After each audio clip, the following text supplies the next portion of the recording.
My true story began in a small town in Minnesota, and later it would lead me all the way to Alaska. It was the day of my husband Bob's funeral.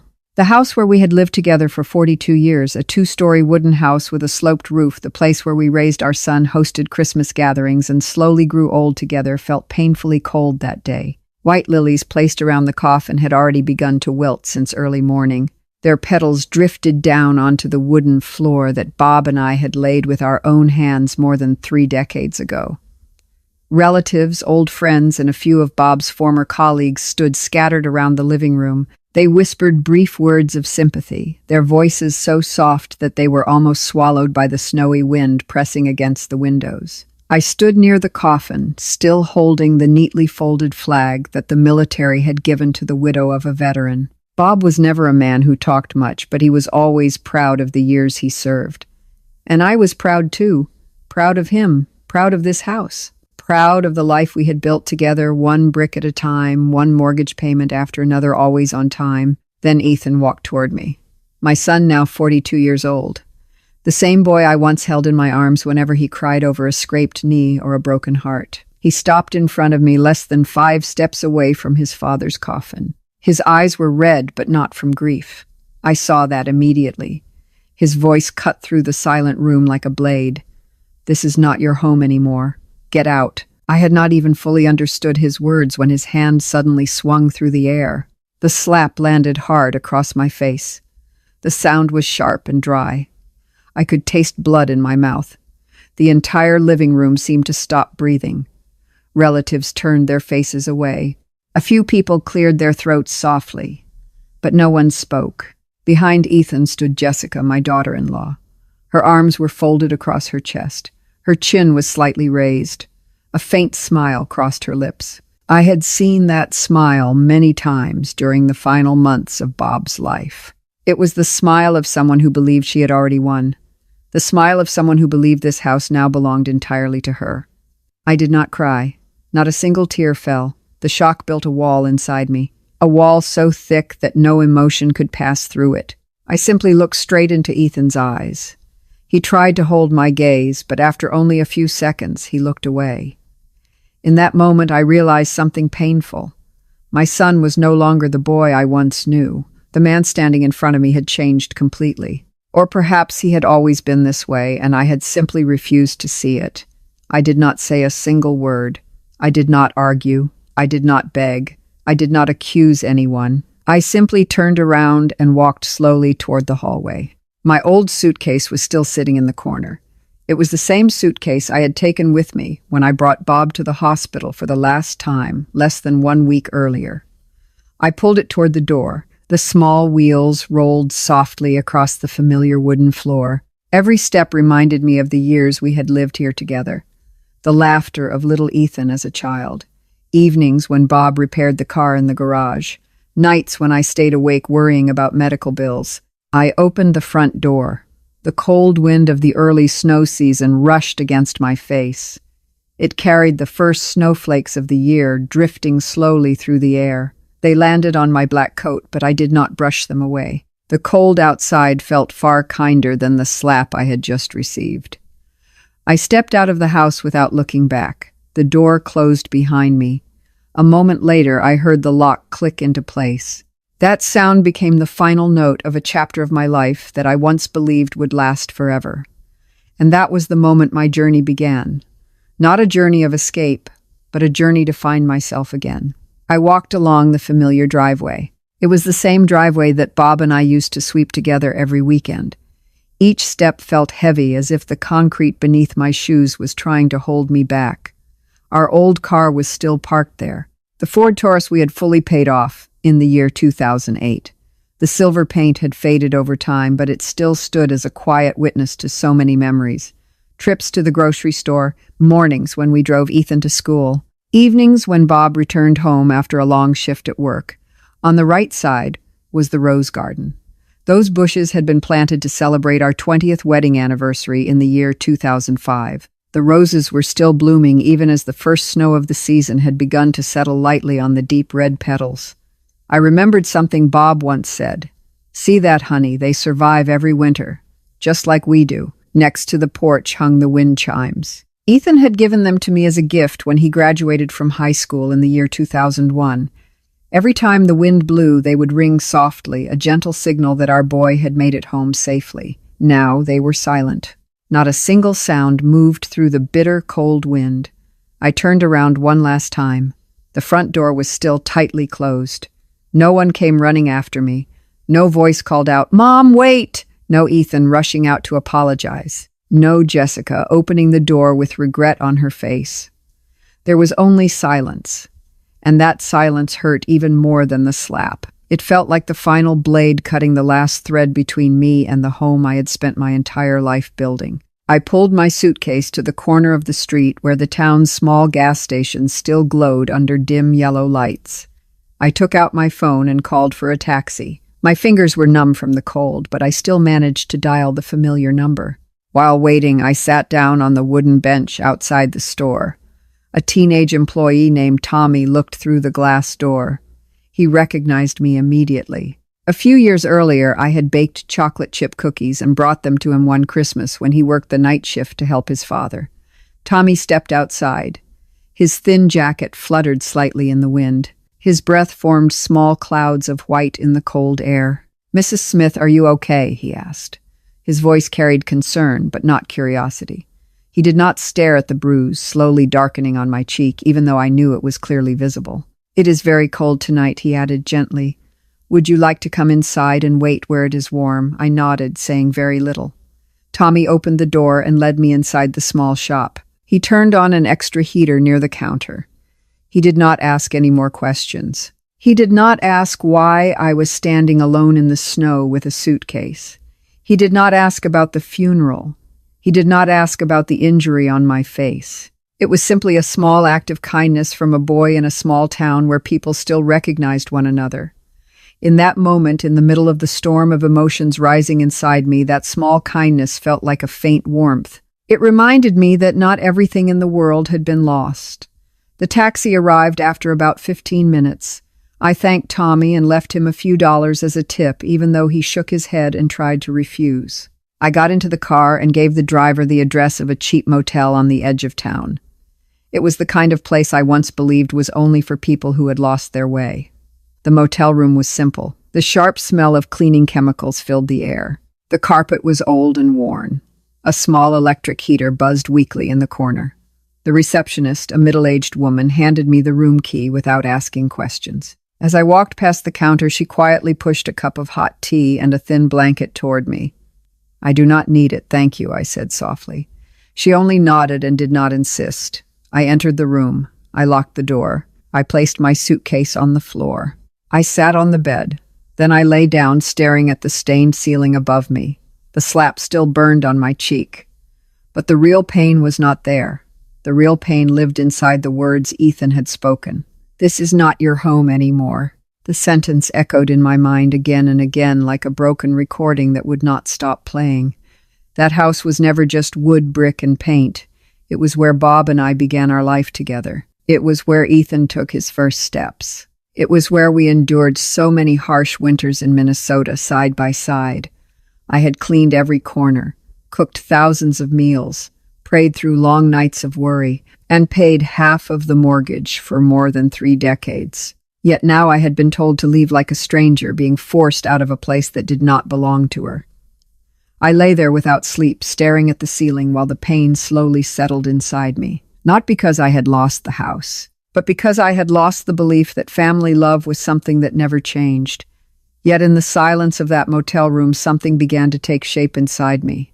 It was not anger. It was not despair. It was a cold and quiet clarity. I still had things they did not know about, and I would not allow them to be erased so easily.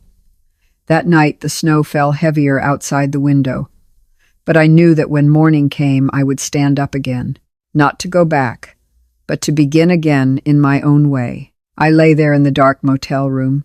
Snow continued to fall heavily outside the window, and the words Ethan had spoken kept echoing without end. "This is not your home anymore." They were not just sounds. They were blades cutting deep into my memories. I closed my eyes, but instead of sleep, the past came rushing back to me. Not so I could complain, not so I could grieve. I let it return to remind myself of one simple truth. That house never fell from the sky. It was built with sweat, with tears, and with countless sleepless nights from both of us. And my name, Lauren Smith, had been written on the documents from the very beginning. In the year 1987, the winter in Minnesota was harsher than ever. Snow fell without stopping for 3 full weeks. It piled so high that cars could not even leave their garages. Bob had just been forced to close his auto repair shop after losing nearly all his customers during the economic downturn. The bank rejected him again and again. His credit had been damaged badly by old debts. We stood at the counter to sign the mortgage papers. My hand trembled as I held the pen. The bank officer looked at me. Then he looked at Bob. "If you do not co-sign the loan, we cannot approve it," he said. I did not hesitate. I took Bob's hand and signed my name directly beneath his. "I work as a medical office assistant at the local clinic," I said clearly. "My income is stable. My credit is clean. My name will be on the ownership documents." It was not because I did not trust my husband. It was because I knew that our American dream, a home of our own, a real place to belong, could only become reality if I stepped forward and supported it. Bob looked at me. His eyes were red with a mixture of pride and shame. "We will pay it all back, my love," he whispered. "Together." And that was exactly what we did. The years that followed were filled with quiet sacrifices. We stopped eating at restaurants. We even forgot about Christmas gifts. Every night after Ethan fell asleep, Bob and I sat at the dining table and calculated every dollar. In the year 1993, when heavy snow caused the roof to leak, we repaired it ourselves. We borrowed a ladder from a neighbor and used a roll of black tape. We laughed together under the falling snow. Every bank statement arrived with both names printed on it, Robert and Lauren Smith. Each time I opened the mailbox, I felt something deeply real. I felt that I truly owned half of that house. I was not a guest. I was not someone dependent on another. Then the year 2012 arrived, the year when everything changed forever. Bob was diagnosed with late-stage lung cancer. Within only a few months, the man who once carried me across puddles, the man who fixed cars for half the neighborhood, could no longer even lift his own coffee cup. Medical bills rose like mountains of snow. Insurance paid only a small portion. Social Security assistance came slowly and barely helped. I worked longer hours at the clinic. I switched completely to night shifts. On weekends, I cleaned houses for other people. I wore rubber gloves to hide the cracks in my aching joints. And every night when I returned home, I smiled at Bob and Ethan as if everything were still fine. I hid all of it from Ethan. At that time, he had just married Jessica. He was trying to build his own life in a nearby city. I did not want him to worry. Whenever Ethan called and asked, "Mom, you sound tired. Are you okay?" I simply laughed and said, "It is just age, my son." I counted every dollar for gasoline. I stretched 2 bags of groceries to last an entire week, and I endured everything in silence. I believed that a mother's love meant protecting her child from heavy burdens. I believed that if I kept everything inside, Ethan would always see me as a strong foundation. But lying in this cold motel room tonight, I asked myself a question I had never dared to ask before. Maybe if I had shown him the struggle, he would have respected me more. Or maybe not. Maybe if Ethan had seen the nights I stayed awake worrying about bills, the days I cleaned other people's homes just to repay debts, he would never have dared to say the words, "Get out in front of his father's coffin." Or maybe everything would still have happened exactly the same. Maybe my son had already forgotten that the house was not a gift from heaven. It was something Bob and I built together brick by brick with our own hands. I opened my eyes and stared at the stained ceiling above me. The pain was still there, but it felt different now. It was no longer the pain of someone abandoned. It was the pain of someone who had awakened. I knew that I still held the most important documents, the papers Bob had quietly given to me before he passed away. And I also knew something else. My silence was not surrender. It was preparation. Tomorrow morning I will stand up, not to cry, but to act, because that house carries my name, and no one, not even my own son, has the right to erase that. I lay in that motel room while the snow continued to fall outside the window. Memories of the house began to rise inside me like waves. They were not beautiful memories from long ago. They were memories from recent months. Months when I tried to ignore things. Months when I tried to forgive. Months when I tried to keep peace until peace could no longer be held together. I realized something slowly. The slap from Ethan was not the beginning of the betrayal. It was only the peak. The takeover had been happening quietly for a long time. Slowly, silently. From inside the very house that I once believed was the safest place in the world. Jessica began changing things soon after she and Ethan moved in with us. That was about 3 years earlier when Bob was already growing weaker from his illness. At first, the changes were small. I told myself she simply wanted to refresh the space. The living room curtains were replaced with shiny white and gold silk. The thick cotton curtains that Bob and I chose in the year 1998 to keep the Minnesota winters warm were taken down. Jessica repainted the living room walls, a pale beige color. The soft blue paint that Bob had carefully chosen was completely covered. He once told me, smiling, "It reminds me of the color of your eyes." Then she moved to the kitchen, the heart of the house, the place where I had cooked thousands of meals for my family.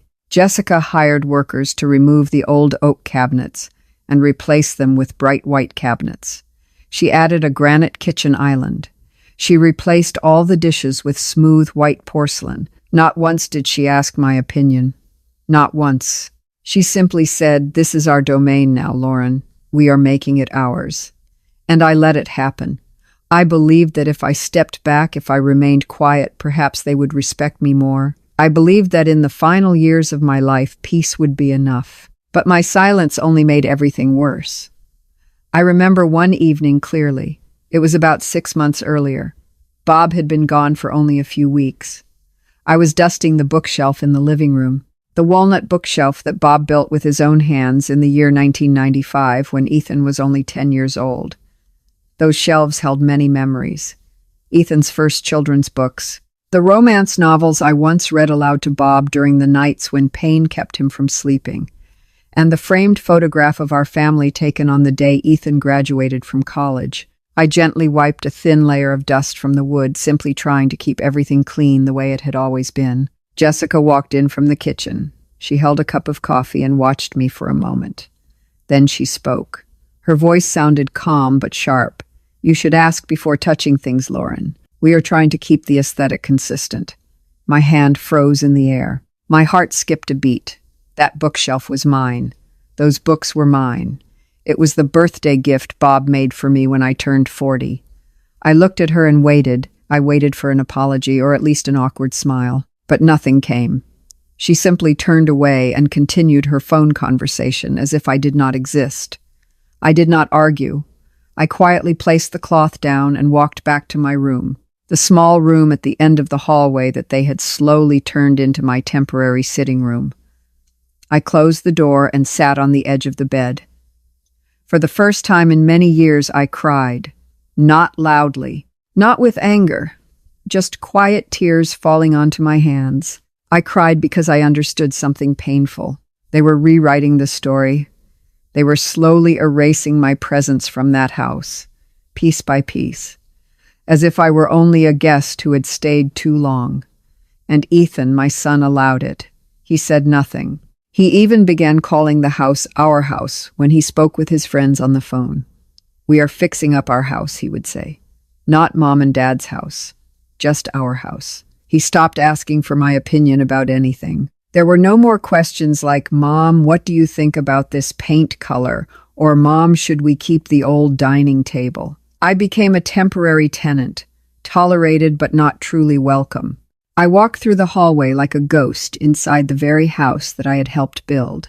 Whenever I heard their laughter from the living room, I felt pushed further away. I felt like a piece of the past that was no longer needed. Lying in the motel room, I wiped my tears with my sleeve. The pain I felt was no longer the pain of loss. It was the pain of awakening. I had spent too many years staying silent, protecting Ethan, trying to keep peace. But that peace had been used against me. They believed my silence meant agreement. They believed I would step aside forever. But that night in the cold motel room, I understood something clearly. My silence was not weakness. It was strength waiting for the right moment. Bob had prepared something for me, something they did not know about. And now that they had slammed the door in my face, they did not realize something important. That door was only the beginning. The real story, the story about ownership, about justice, and about an American woman who spent her entire life building a family dream, had only just begun. I took a slow, deep breath. The snow was still falling outside, but inside me a small flame had begun to burn. Not the flame of hatred, the flame of resilience. Tomorrow morning I will stand up again, and I will no longer be the silent woman. I lay there, my eyes still fixed on the stained ceiling of the motel room, but my mind was no longer in the present. The tears that had fallen earlier after Jessica told me you should ask before touching things had already dried. In their place remained a feeling clearer than ever before. I was not alone in this battle. Bob, the man who stood beside me for 42 years, had already seen what was coming. He had prepared one final gift for me, not gold, not money, but quiet protection, and the belief that I deserved to protect myself. I remembered a moment 1 week before Bob passed away. It was around the middle of October in the year 2020. He was already very weak. He lay in the bed in our main bedroom. His body had grown so thin that the lines of his bones showed beneath his old flannel shirt. Ethan and Jessica had gone to the grocery store that afternoon. The house was quiet, filled only with the soft rhythm of the breathing machine and the sound of autumn wind brushing against the windows. Bob called to me. His voice was hoarse but still steady with determination. "Lauren, come sit here, my love." I sat down on the edge of the bed and held his cold hand in mine. Slowly, with great effort, he reached toward the drawer of the bedside table. The movement was painful and slow. After a moment, he pulled out a small brown envelope. He placed it into my hand and closed my fingers around it as if he were afraid I might drop it. "Do not open it now," he said softly, his voice shaking with exhaustion. "And do not tell Ethan that it exists, unless he ever hurts you." I looked at him, my heart tightening. "What do you mean hurts me?" I asked quietly. Bob paused and took a long breath as if every word cost him strength. "I have seen the way he sometimes speaks to you," he said, "and the way Jessica treats you. Changing everything in the house. Acting as if you are an outsider." He swallowed and continued. "And Ethan, he lets it happen. I cannot accept that. You are too generous when it comes to forgiveness, Lauren. That is why I asked the lawyer to prepare an additional document." He coughed lightly, then continued speaking. "This is a supplemental will signed and notarized in the year 2020. It contains a special clause, Clause 17B. If Ethan ever insults you, harms you physically, or tries to force you out of this house, he will lose his entire inheritance. Everything. The money, the property, the ownership rights. All of it will transfer into a trust fund that you alone will control." My hand tightened around the envelope. I could feel it trembling. "Bob," I whispered, "you did not have to do this. I hope I will never need it." He gave me a weak smile. It was the smile I loved most. The smile of a man who always thought of me before himself. "I hope so too," he said gently. "But if I leave this world before you, I want to know that you still have control, that you still have justice. You deserve that, Lauren. You built this house as much as I did, with sweat, with extra shifts, with all the quiet sacrifices you made. No one has the right to erase you." I leaned forward and kissed his forehead. Tears fell quietly onto his skin. "Thank you," I whispered, my voice breaking. "I love you." Bob passed away 5 days later. The funeral was simple and cold. I held the folded flag in my arms. I kept the last photograph we had taken together, and I hid that envelope inside my coat pocket. The morning after the funeral, when everyone had gone home, I drove to the bank. It was the small branch in the center of town where we had kept our accounts for many years.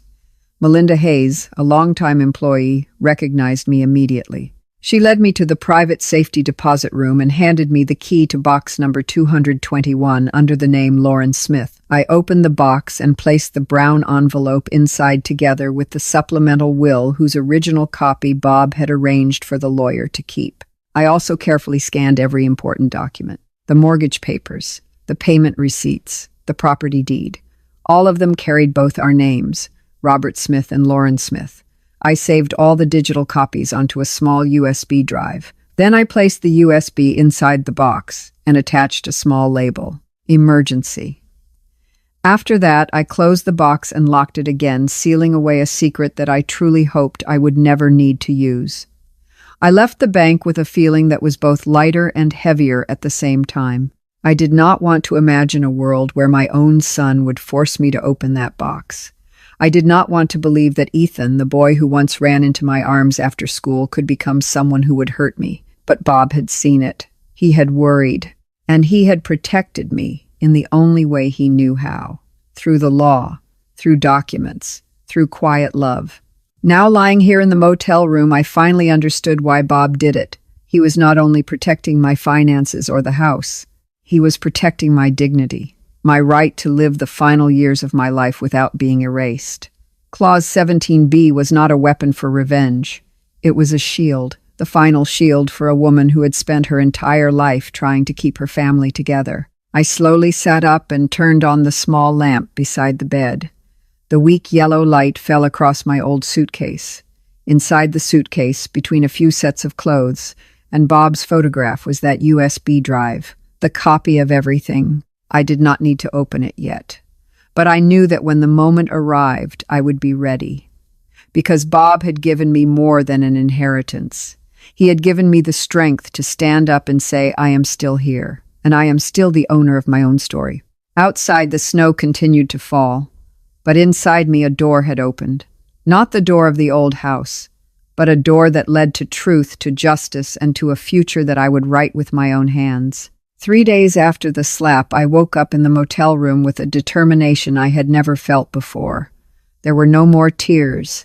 There was no more hesitation. There was only one cold and clear truth. I could not allow things to continue the way they had been. I put on my familiar black coat, the same coat that had protected me through so many Minnesota winters. Then I drove the rental car to the bank. The snow had stopped falling, but the sidewalks were still slippery. Every step I took was firm and deliberate. I was no longer stumbling. I was walking with purpose. Melinda Hayes recognized me as soon as I stepped into the lobby. She had worked at the bank for many years and had helped Bob and me open our account back when we first bought the house. Melinda led me to the private safety deposit room. She asked very few questions. She only gave me a gentle smile as if she understood that today was not an ordinary day. She handed me the key to box 221 and left me alone. I opened the box. Bob's brown envelope was still there beside the supplemental will and the small USB drive. I took the letter out first. The edges of the paper had begun to yellow slightly with time, but Bob's handwriting was still clear and steady. I read it again, even though I already knew every word by heart. If you are reading this, then I am gone. And if you are reading this because Ethan did what I hoped he never would, then I am sorry. But you must know this. You are not powerless. You are not invisible.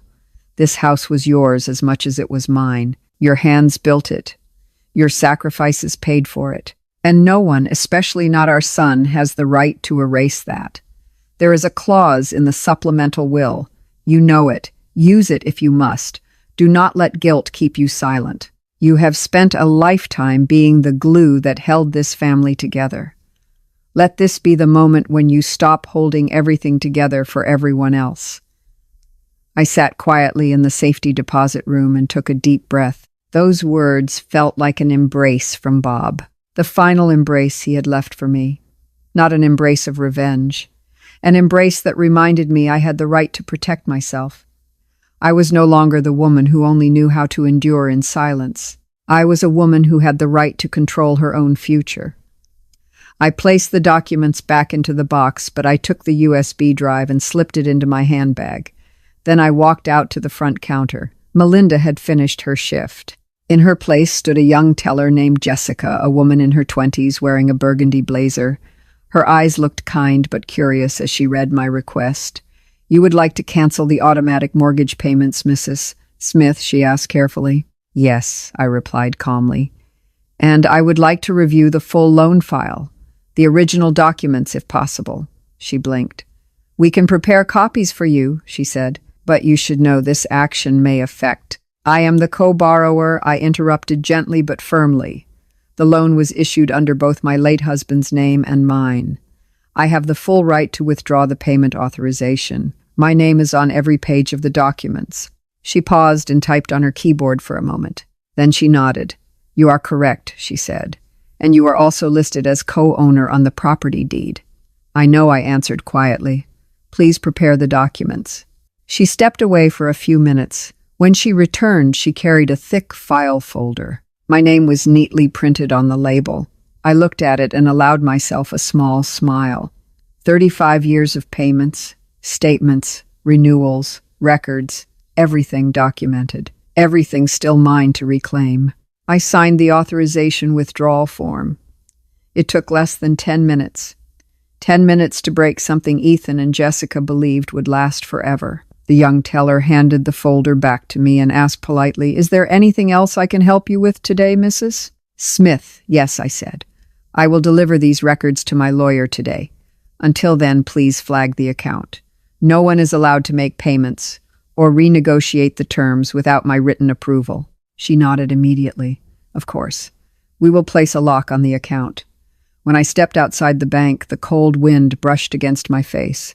But this time I did not feel cold. I pulled my coat closer around me, yet inside my chest something warm had begun to grow. It was not anger. It was not revenge. It was certainty. A quiet strength that had lived inside me for years finally released. I was no longer the woman who stumbled forward in pain. I was walking with purpose. Every step on the icy sidewalk reminded me of one thing. I was no longer a victim of silence. I was a woman reclaiming what belonged to her. I knew that before noon, Ethan would receive a call from the bank. I knew he would panic when he discovered the lock had changed. Not the lock on the house, the lock on the payments. But I did not call him. I did not warn him. I simply acted. Quietly, precisely, and in a way that could not be reversed. For the first time in my life, I truly understood something. Silence is not weakness. Silence is preparation. And now that preparation was finished. The next step was no longer waiting. The next step was action. I drove back to the motel, my hands steady on the steering wheel. Inside my chest, the storm had finally settled. In its place flowed a strange calm. The calm of an American woman who had awakened. A woman who had decided that her dream could not be stolen by anyone. And I knew that from this moment forward, everything would change forever.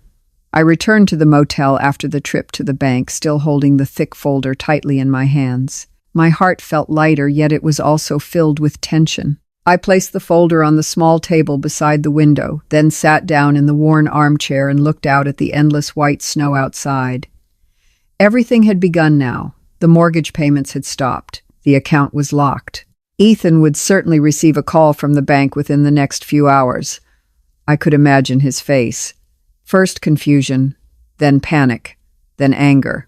But I did not call him. I did not need to explain anything. I only needed to act. I opened my suitcase and took out a small black digital voice recorder, an item I had always carried since Bob became ill. The habit had started during the days he stayed in the hospital. I used it to record the doctor's instructions, the medication lists, the care guidelines, and sometimes important conversations so I would not forget them. I had never imagined that one day it would become evidence, but on the night of the slap, when I stood in the living room with trembling hands holding my suitcase, the recorder was still resting quietly inside my coat pocket. It had captured everything. I connected the recorder to my laptop and pressed play. The sound of the living room came first, quiet whispers from relatives, soft funeral music in the background, then Ethan's voice, cold and unmistakably clear. "This is not your home anymore. Get out." Then came the sound of the slap, sharp, hollow, echoing. Even though I had heard it many times in my mind, it still made me flinch. Then silence. No apology.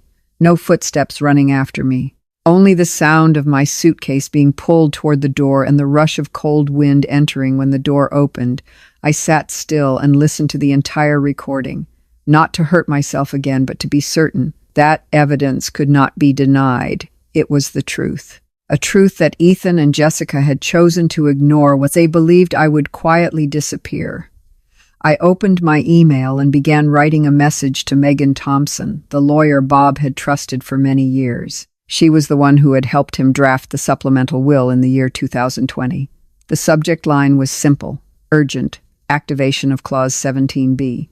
I attached 3 files: the audio recording from the night of the slap, a scanned copy of the supplemental will, and the mortgage file I had just obtained from the bank. In the message itself, I wrote only a few short lines. Megan, this is what happened after Bob's funeral. I need to activate the clause. Thank you for helping him prepare it. Lauren. I pressed send. My heart beat a little faster. Only a few minutes later, my phone rang. Megan's name appeared on the screen. Mrs. Smith, she said. Her voice was calm and professional, but filled with sympathy. I have just received your email. I listened to the recording and reviewed the documents. I am very sorry for what you have been through. I did not speak. I simply listened. Clause 17B is fully valid, Megan continued. The recording clearly proves verbal abuse and an unlawful expulsion from the home, and it happened on the very day of your husband's funeral. She paused briefly, then continued. Under the supplemental will, Ethan immediately loses all inheritance rights. I will file the official notice today. We will freeze all distribution of the estate assets and send a cease and desist letter to Ethan's attorney, demanding that he stop all actions related to the house. She paused again. When she spoke next, her voice was softer. Do you currently have a stable place to stay? For now, I answered. A small motel. I recommend that we schedule an in-person meeting later this week to review everything in detail, she said. But in the meantime, please be assured of one thing. You are no longer powerless. The law stands on your side, completely and irreversibly. I thanked her and ended the call. For a long moment, I sat quietly looking at the recorder on the table. It was no longer just a device for recording medication instructions. It had become evidence, living, undeniable evidence that I was not invisible. In the language of law and finance, I had become a wall, a legal wall, a financial wall, an emotional wall that Ethan could no longer cross. He once believed that my silence meant weakness. He once believed that I would always step aside. But now he would have to face the truth. I was not only his mother, I was the co-owner of the house. I was the executor of the will. And I was a woman with the right to protect herself. I stood up and walked to the window, looking out at the endless white snow. The wind was still blowing strongly, but this time I did not feel cold. Instead, I felt strength. The strength Bob had given me. The strength I had spent an entire lifetime building without even realizing it. I knew Ethan would panic. Jessica would be furious. They would try to fight back, but they did not know that the wall had been built long ago. Built with Bob's love. Built with my sacrifices. Built with documents they had never bothered to read carefully. I turned back to the table and picked up the recorder. I did not delete the file. I would keep it. As a reminder that the truth, no matter how deeply buried, will eventually find its voice. And when it does speak, it does not need to shout. It only needs to be clear, impossible to deny, just like me now. I took a deep breath. The next step was ready. There was no turning back anymore. I sat in the motel room, the light from the laptop screen shining across my face, and I knew that the wheel of justice had begun to turn. Megan had already filed the notice. The supplemental will had taken effect, and the mortgage had been locked. There was nothing more I needed to do. I only needed to wait.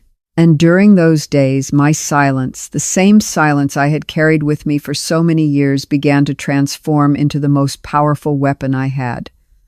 I never expected Jessica to turn the house into a stage on social media. She posted constantly. Every day, there was a new photograph. Each image was edited to look bright and perfect, the way people like to present their lives on Instagram. Fresh start, she wrote under a picture of the living room, freshly painted in a pale beige color. Goodbye to the darkness, followed by a smiling face. Darkness. That was the word she used to describe me. Then there was a short, looping video. Ethan hung a newly carved wooden sign above the fireplace that Bob had once built with his own hands. The sign read, "Love lives here." They smiled brightly, raising glasses of wine over the granite kitchen island Jessica had recently installed. Friends were invited over for wine nights and charcuterie boards served on the same dining table Bob had built years ago with his own hands. I did not follow them. I did not even have an account, but the truth still found its way to me. One afternoon, I went to the local pharmacy to pick up a prescription for sleeping pills. Susan, a middle-aged woman who often helped babysit for neighbors in the area, stood behind the counter. When I handed her the prescription, she looked at me for a moment and spoke softly. "Mrs. Smith, I did not know you had moved out. Your daughter-in-law has been posting a lot about renovating the house." She lifted her phone, opened Instagram, and showed it to me. I looked at the screen. It was my living room, the same room where Bob and I had once danced together on our 25th wedding anniversary. Now it had been stripped clean. The floor was newly polished wood. The curtains were soft, white, and gold. A cream-colored leather sofa stood in the center. The caption read, "Finally ours. Goodbye to the old. Hello to our forever home." A bitter taste spread through my throat. It was not anger. It was not sadness. It was something colder. A sharp clarity like the edge of a blade. They truly believed they had won. They believed I had quietly disappeared like an old coat thrown away. Outdated. No longer useful. They had no idea that every photograph they proudly shared was another brick being placed into the wall I had just built. I gave Susan a polite smile, took the small bag of medicine, and walked outside without saying another word. But inside, everything had changed. I no longer felt like a victim. I felt like the one who held all the power. Then, exactly 31 days after I stopped the automatic payment, the letter from the bank arrived. I was not there to witness it, but I could imagine every second. Ethan opened the envelope. His eyes quickly scanned the bold black words, "Default Notice, Carter Residence." Because the co-borrower had withdrawn payment authorization and the required payments were not made, the mortgage had entered default. If the issue was not resolved within 15 business days, the property would be marked for foreclosure and public sale. Foreclosure. The word echoed like thunder inside a house that had once been built on sacrifice. That evening, my phone rang. Ethan's name appeared on the screen for the first time in more than a month. I let the phone ring several times before answering. His voice sounded rough and unsteady. It was no longer the cold voice from the day of the funeral. "Mom, I do not understand. We received a letter from the bank about foreclosure. What is happening, Mom? Did you do something to the payments?" I said nothing. "Mom, please." His voice cracked. I could hear him crying, the crying of a grown man who had suddenly realized that he too could lose everything. We did not mean it. Emotions were high after Dad's funeral. We were not thinking clearly. "Please, Mom, you only need to call the bank and say it was a mistake. Restart the payments. We can talk. We can fix this." I closed my eyes. This was the same voice that had ordered "Get out." This was the same voice that had stood silently while his wife repainted the house, replaced the curtains, and erased every trace of me. "I cannot," I said. My voice was calm like the surface of a still lake. "But that is your house too." "No," I interrupted quietly. "You told me it was not." "Remember." Silence filled the line. I could hear him holding his breath. Then I pressed the red button. The call ended, and I blocked his number. I sat beside the window watching the snow fall outside, holding a warm cup of chamomile tea in my hands. There was no joy in hearing my son cry. There was no pleasure in revenge. There was only a strange peace. The peace of someone who had done exactly what needed to be done. They believed they had won. They believed the house now belonged entirely to them. But they had never read the fine print. They never understood that the wall I built was not made of bricks and mortar. It was built from my name on legal documents. It was built from Bob's promise. And it was built from a truth they had chosen to ignore. And now that wall stood firm, while they were beginning to collapse slowly from a distance. I set the cup of tea down and took a deep breath. The family meeting was coming soon, and this time I would not arrive to apologize. I would arrive carrying the truth. I knew that the family meeting would be the decisive moment. Aunt Clara, Bob's sister-in-law, and the woman who had always tried to remain neutral in every family conflict, suggested holding it at her house. She called it neutral ground. It was a careful way to avoid facing the old house, the place where everything had been changed so completely that I no longer recognized it.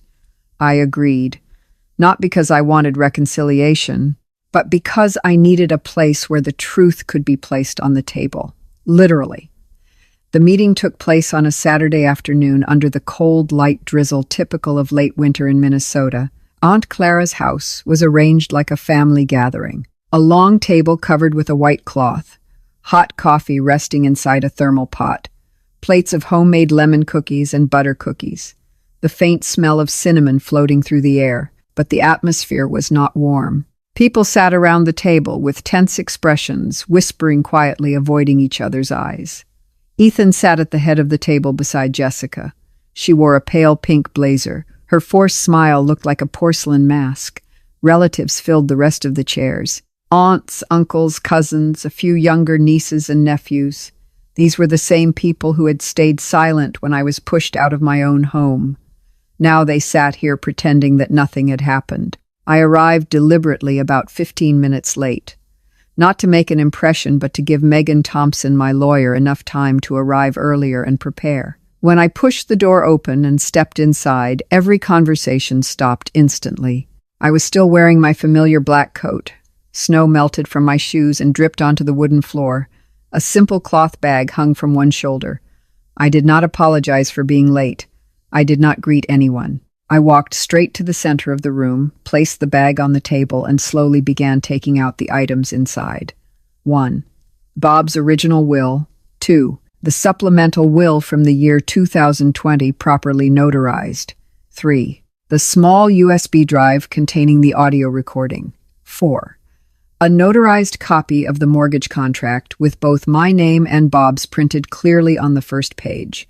No one spoke. There was only the quiet rustle of paper and the sound of uneven breathing. Ethan stared at me, his eyes wide. Jessica gripped the edge of the table so tightly that her knuckles turned white. I sat down across from Ethan, folded my hands on my lap, and nodded to Megan. She stood up. Her voice was calm and professional, exactly as it always was. Thank you all for coming. My name is Megan Thompson. I represent Mrs. Lauren Smith, the widow of the late Robert Smith. The purpose of today's meeting is to announce several legal updates regarding Mr. Smith's estate. Ethan raised his hand, his voice shaking. Wait, why is this happening now? I thought everything had already been settled. Megan did not blink. Please allow me to finish. She lifted the supplemental will. This document was signed and notarized in the year 2020. It includes Clause 17B. If the heir, Ethan Smith, commits any act of verbal abuse, physical harm, or attempts to force Mrs. Lauren Smith out of the family home, all inheritance rights will be immediately revoked. The entire estate will be transferred into a trust fully controlled by Mrs. Lauren Smith. Murmurs spread across the room. One relative whispered, forced out. Megan nodded. We have already submitted audio evidence. The incident occurred only a few hours after Mr. Smith's funeral. Ethan jumped to his feet. His chair fell backward onto the floor. That recording is taken out of context. Megan calmly removed a small speaker from her bag. She pressed play. Ethan's voice filled the silent room. This is not your home anymore. Get out.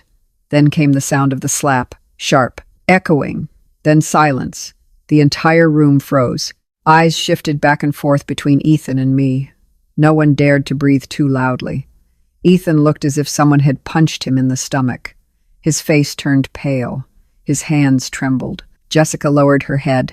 Her lips were tightly pressed together. The smile had completely vanished. Megan paused the recording.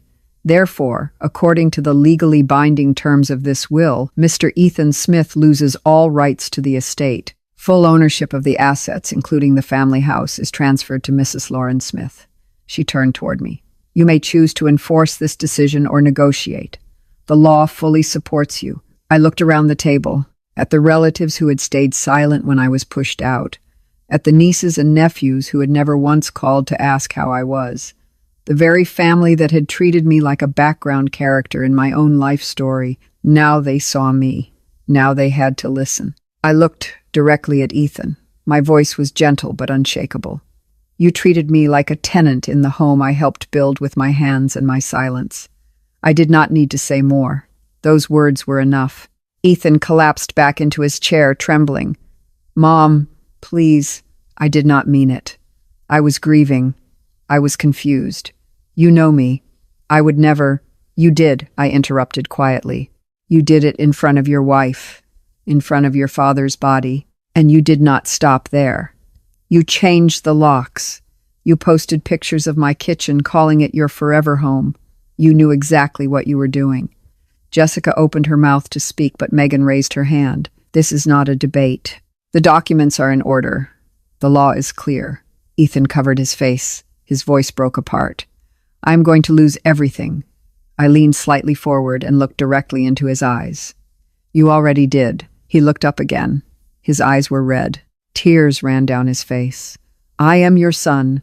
I was your mother, I replied, and you treated me like a tenant. Silence returned. Heavy silence. Thick silence, as if the entire room was holding its breath, waiting for something to shatter. I stood up, gathered the papers, and placed them back into my bag. No one tried to stop me. I walked toward the door. My shoes tapped softly against the wooden floor. I turned back only once. I did not come here for revenge, I said calmly. I came here with the truth. What you do with it next is up to you. Then I left. I did not need to slam the door. The silence behind me was already loud enough to echo forever. Rain continued to fall outside, but this time I did not feel cold. I felt free. Rain fell heavily on a Tuesday evening. The sound of drops tapping on the motel roof was like drums urging something forward. I was sitting by the window holding a cup of chamomile tea that had already gone cold, watching thin streams of water slide down the glass. My phone had been silent for several days, ever since I blocked Ethan's number. But tonight there was a knock on the door. 3 light knocks. Hesitant, then silence. A moment later, another knock. Softer. Uncertain, as if the person outside was not sure whether to knock again or simply walk away. I opened the door slowly. Ethan stood there, soaked from head to toe. His shirt clung tightly to his body and rainwater dripped from his hair. Jessica stood one step behind him. Her eyes were red but dry. She held her handbag tightly against her chest, as if trying to hold on to the last piece of something that remained. Ethan looked much older than the last time I saw him. It had been only a little more than a month, but deep lines of worry had already carved themselves into his face. Mom! His voice broke on the first word. I do not know where else to go. I said nothing. I simply stood there holding the door open. They said the house, the foreclosure, the letters from the bank. I tried to stop them, but they told me I have no authority. The payments were suspended. I have no standing at all. I looked at him and replied calmly, You do not. Ethan's face twisted with pain. He dropped to his knees on the old carpet outside my door. His head bowed low while rainwater dripped onto the floor. Please, Mom. I am sorry. We are sorry. Jessica lowered her head, but she did not kneel. She gripped her handbag so tightly that her knuckles turned white. For the first time, I saw that she was no longer the woman who controlled everything. She looked like someone cornered by the consequences of her own actions. We were wrong, Ethan whispered, his voice choking with emotion. Both of us were wrong. We let our pride take control. We thought we were doing what was best for the family, but we were cruel. We made a terrible mistake. I did not move. The rain continued to fall, tapping steadily like the heartbeat of the past. Please, Mom, Ethan, continued, tears mixing with rainwater. If you could talk to the bank, restore the mortgage, let us take over the payments. We will pay everything. We will fix it. You can come home or not, whatever you want. Just please do not let us lose the house. I opened the door a little wider. Ethan looked up. A spark of hope appeared in his red, swollen eyes, but I did not invite them inside. Instead, I stepped into the hallway and took a folded document from my bag. It was sealed inside a clear, protective sleeve. I handed it to him. Here, I said, this is the property transfer document. As of yesterday, the house is no longer mine. Ethan blinked in confusion. What? I sold it? To who? Jessica asked sharply, panic breaking through her voice. To the Elder Protection Foundation, I replied. They will turn it into a transitional shelter for older women who have been forced out of their homes. Women like me. Ethan's mouth opened, but no words came out. His hands trembled as he gripped the document. You sold it? I nodded. The buyer paid in cash. Immediate transfer. It is finished. But, Ethan looked at me, his voice weak and unsteady. Why would you do that? That was our home. No, I corrected calmly but firmly. It was never yours. It was built by your father and me. Paid for with my sweat, my second job, and my silence. You lived in it. You used it. But it never belonged to you. Jessica finally spoke again, her voice shaking. That was a mistake. Fine. We got carried away. You can talk to us. I tried, I said. Every time I was dismissed during dinner. Every time you rolled your eyes when I spoke. Every time you walked past me as if I were furniture. I spoke many times. You simply refused to listen. Ethan lowered his head. His shoulders trembled as tears fell freely onto the floor. I do not need your apology, I said quietly. I need you to understand. I understand now, he whispered. I was wrong. I looked at him. The same son who once drew Mother's Day cards for me with colored pencils. The same little boy who held my hand when we crossed the street. The same child who ran into my arms after school. He had grown into a man who forgot where he came from, but now he was kneeling, and I had finally stood up. I forgive you, I said, but I will not repair this for you. He nodded slowly in pain. As I turned back inside, I spoke one final sentence. I did not keep the house. I kept my peace.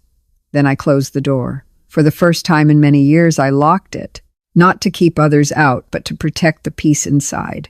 I used part of the money from the house to buy a small cabin by a lake in Alaska. Not the kind of luxury cabin shown on postcards. There was no hot tub. No perfect corner for Instagram photos. No modern comforts. Just 4 solid wooden walls, a wood-burning stove, and a window that looked out over a quiet lake. A place where silence became music. On the first morning there, I stood barefoot on the wooden porch, holding a steaming cup of coffee. Mist rose gently from the lake. The sky was painted with soft pink light at dawn. It was so quiet that I could hear my own breathing. No locks. No voices behind closed doors. No one demanding that I justify my existence. Only me, the tall pine trees, and a sky so wide that the past suddenly felt small. For the first time in decades, I slept through the entire night. No dreams of doors slamming shut. No shouting drowning out my memories. Only deep sleep. Only true peace. I unpacked slowly, one box at a time. I brought very little with me. Only what mattered. A photograph of Bob smiling in the garden. The hand-knitted blanket I made during the days of his chemotherapy. The thick folder of documents that now held the story of my life. And the small black digital recorder. It had captured the moment they tried to erase me. Now it would help me reclaim what remained. I placed my laptop on the table beside the window, connected the recorder, and pressed play. Ethan's voice filled the room again. But this time I did not flinch. I had already heard worse things. I opened a blank document and began to write. I wrote about the rose bushes we planted in the year 2005. About the winter when the roof collapsed under heavy snow and Bob and I repaired it together using a borrowed ladder and quiet prayers. About the day Ethan was born, and the first time he called me Mom. I was not writing to blame anyone. I was writing to remember. To give back to myself the years when I had shrunk into the corner for the sake of peace.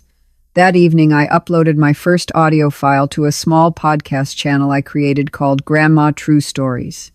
It was simple, just my phone, and my real voice. I did not polish the story. I did not dramatize it. It was only a woman telling the story of her life. In the recording I said, the years of growing old made me invisible, but age is simply silence, gathering strength. And silence does not mean surrender, it means preparation. I did not lose a house. I reclaimed an entire world. So if you are listening, if you have ever been pushed out of the life you helped build, please know this. You are not alone, and you are not finished. I did not expect anyone to listen, but they did. Comments began to appear, from other women, from grandmothers, from people who had once been silent in their own homes. I thought I was the only one. I never heard anyone say what I have felt for years. Thank you for speaking the words I could not. Slowly that silence transformed into something else. A choir, a community, A quiet army of women who no longer needed to prove anything but still had everything to say. I still live in that cabin. I wake with the light of dawn. I drink my coffee slowly. I allow peace to stay. Sometimes I think about Ethan, about the house, about what might have been. But then I remember something. What I lost was made of walls. What I gained was made of truth. And truth does not rot. It waits. And when it finally speaks, it does not shout. It simply does not stop. If you have ever been hurt by the very people who were supposed to protect you, remember this. Silence is not weakness. Please subscribe to the channel Stories of Lauren, a place where the forgotten find their voices again. And remember, truth does not rot. It waits. And when it speaks, it does not shout. It simply never stops.